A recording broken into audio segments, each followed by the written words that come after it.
Ignition. Liftoff.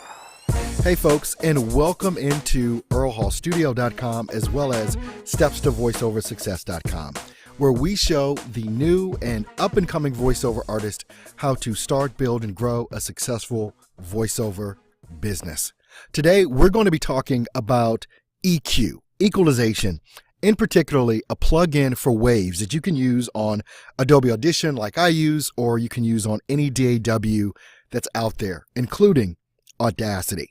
So we're going to go through this tutorial. Don't forget, if you want great information like this on the technical side of voiceover, as well as how to build your voiceover business, you want to make sure that you go ahead and subscribe. Make sure that you tick the notification bell so that when I go live or I upload brand new content, which I do 5 days a week, Monday through Friday, that you get instant notification of it. Okay, so let's get into the tutorial. Make sure you give this video a thumbs up as well. What I'm going to do first, and we're in obviously Adobe Audition CC 2017. I'm using the latest version of Adobe Audition.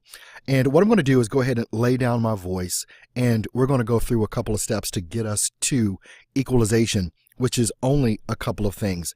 And one of the things that you want to make sure that you realize with any sort of processing that you do on your voice, less is more, as they say. And you hear me say it all the time, less is more. So let me go ahead and lay down my voice here. Okay, today we're going to do a tutorial on how to use the Waves plugin for EQ. Okay, so now we've got that there. I've got a plosive right there. You'll get to see some things. And the reason why I have a plosive there is because I don't have a pop filter on this. So that's one way that you want to make sure that you get rid of or help diminish the plosives that you have. So let's take a listen to this and see what this sounds like. Okay, today we're going to do a tutorial on how to use the Waves plugin for EQ. Okay, and I'm going to play that one more time because it's ringing in my headphones and I don't want you to hear it from my headphones, but rather from the DAW. So let's take a listen again. Okay, today we're going to do a tutorial on how to use the Waves plugin for EQ. Okay, so not only do you hear what that sounds like, and you definitely heard this plosive. It's plugin for EQ. Yeah, that plosive was pretty pronounced right there. So what I'm just going to do is kind of diminish that plosive, which is a popping P sound, because I'm not using a pop filter, and we'll diminish that just a little bit. Use the Waves plugin for EQ. Okay, so that helped that out a little bit. But what you also hear at the beginning and the end is background noise. You heard that. Okay, so before we get into the EQ portion of it and how I apply some EQ, what I want to make sure that I do is take out some background noise. And even though this tutorial isn't about that, what I'm going to do first is just use a gate. I do have a video on the gate, on how to use the gate for Waves plugins. So you can look in the description and I'll have a link to that video as well to learn how to use a gate and probably go a little bit more in depth. So what I'm going to do first is go to my effects menu. The plugins are in the VST and Waves. So we're going to go to the, where's my gate? On the compressor, effects, Waves, there we are. C1 gate mono is what I use for that. And what the C1 gate mono is, and you can see as I bring this over here, the way that you use a gate is you take a listen, you let the gate take a listen to the background noise, and I put that on a loop so it'll just repeat. And you can see what that looks like. This blue line is the physical representation of the noise that's in the background. This little slider here, all I do is slide that up a tad so that it's above that noise. And then I go ahead. Okay, today we're going to do let's take that off, and I go ahead and I highlighted the whole track, and it's going to take that background noise out. I'll just hit apply and boom. So we've got the background noise except for a couple of the breaths that I took. The deep breath mono, I'll also put a link into that so you can see how to use Waves plugins to automatically take out your breaths as well. But I'm just going to go in and take them out manually and some of this extraneous noise as well that's in here. This is a little bit of noise, and we're just going to take that out. So right now what we're left with is a pretty clean track for that. And so with that done and the background noise, this is what we sound like. Okay, today we're going to do a tutorial on how to use the Waves plugin for EQ. Okay, even I have some plosives on some of my T's, but we're not going to worry about that right now. If your ear is adept to hearing, or if you're listening to this in headphones, you would have heard all of those plosives from the T's, and we heard the P from earlier. And you're probably still hearing some plosives now, even though I'm trying to control them, since I'm not using a pop filter for this particular tutorial. Now, how do we apply the EQ, which is basically one of the first things we do after we take our background noise out? First, you go in to the effects, and using the Waves plugin, which in this case is a VST3, we're going to go to EQ, and we'll go to Waves, and I use a Q4 mono. Basically, all Q4 means is that there are 4 points that I can adjust within my voiceover recording. That being said, different settings are going to make a difference regarding whether how high or how low your voice is, whether you're male, whether you're female.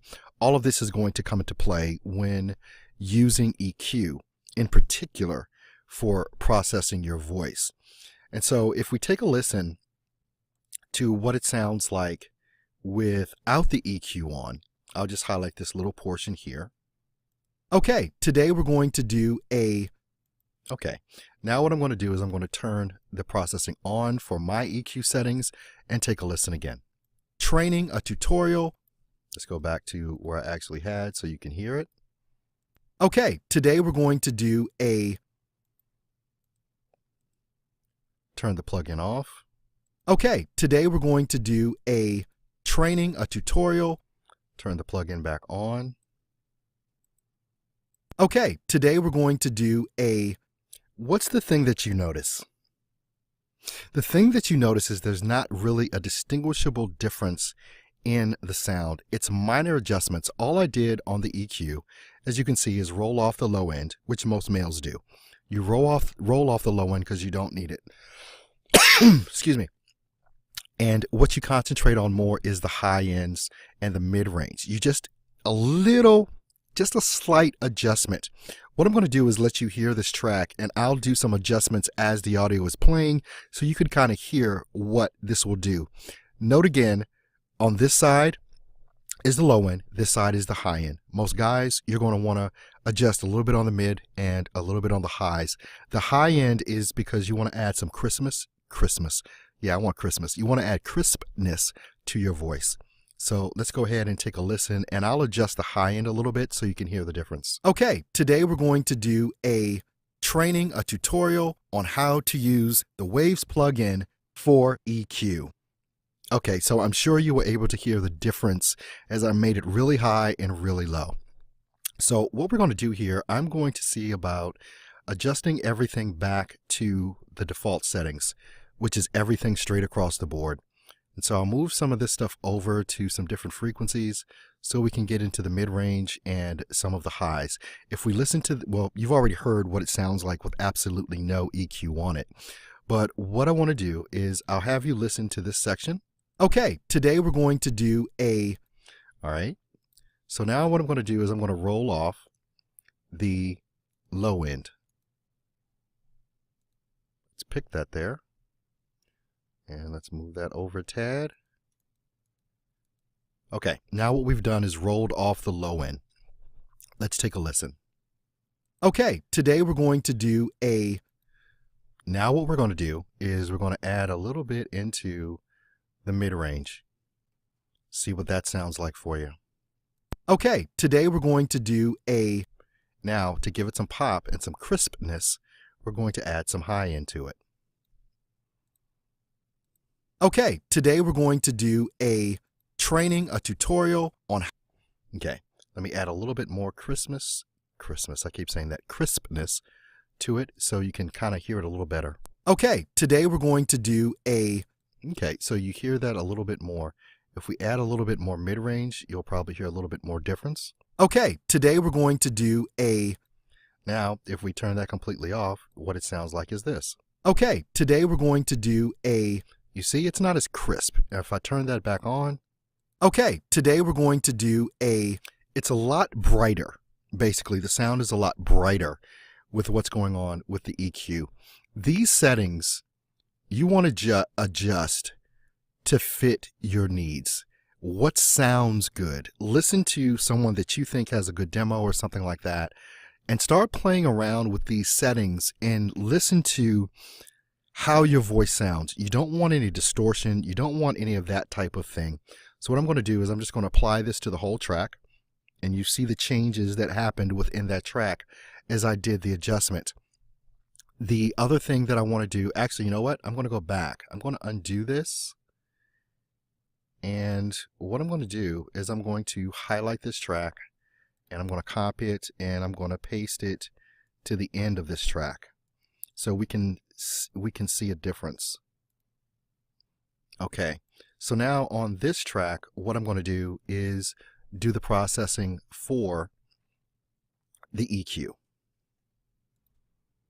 And I'll put that on there and I'll apply it. You can see the differences as far as in the two different wave patterns there. And what I'm going to do here as well is I'm going to go ahead and I'm going to normalize this to -3 dB, which is pretty standard. And then what I'm going to do is I'm going to set a limiter on that so that nothing goes above. And you can see I use all waves plugins. And basically I'm just going to set the limit so that it doesn't clip. There you go. And then I'm going to do another normalization process on it to bring everything back up a little bit. Now, pretty much this is finished in regards to doing any vocal processing on it. Let's hear the difference in what these two tracks sound like.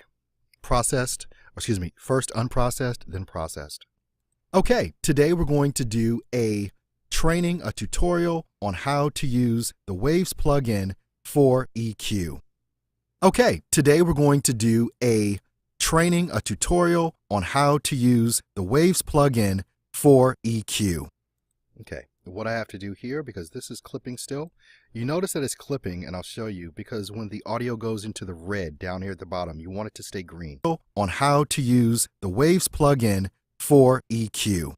Okay, so you saw that it got into the red area, and that's not what you want. So I'm going to set a limit on it again so that it does not do that.